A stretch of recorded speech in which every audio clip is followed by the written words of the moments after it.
Stand by for hard news on Wolf Blitzer Reports. Thanks very much for joining us. We're following a developing story. Let's go to the CNN news desk in New York for the news alert from today's special guest anchor.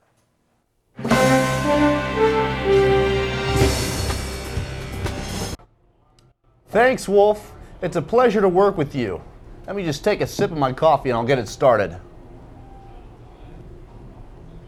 It was an early Monday morning and another day at the Sago mine. Over a dozen miners went to a main shaft during a morning thunderstorm when an explosion hit. Some escaped, but 13 remained, trapped more than 200 feet below the surface. With 1 day's worth of food, oxygen, water, and an emergency supply of emergency, by noontime, rescue teams arrived but couldn't enter the mine due to a debris wall. 2 hours later, the coal company reports no substantial debris with only contaminated air preventing entry. Finally, on the 11th hour, searchers entered the mine. Holes began being drilled into where miners were trapped. Approximately 48 hours later, a camera was dropped in a drill hole showing no signs of life, and high carbon monoxide counts were found at 3 times above the lethal level. It was on that Tuesday evening when the first body was found at 27-year-old miner.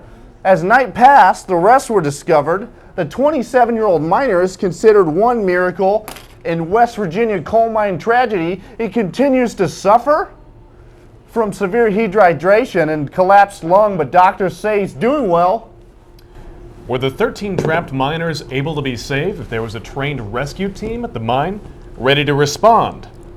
According to safety mine advocates, such teams used to be standard operating procedure at many mines. But they were eventually phased out, mostly because they weren't used enough. In this case, especially trained rescue teams were assembled throughout West Virginia. They could not enter the Sago mine until nearly 12 hours after the explosion, waiting for poisonous gases to be vented out. Once inside, the safety rescuers became a huge concern. Progress is necessarily slow and cautious to avoid compounding the tragedy. Teams took turns, one after another, a few yards at a time, to repair the vital ventilation systems, and drills were brought in because proper equipment was not on site.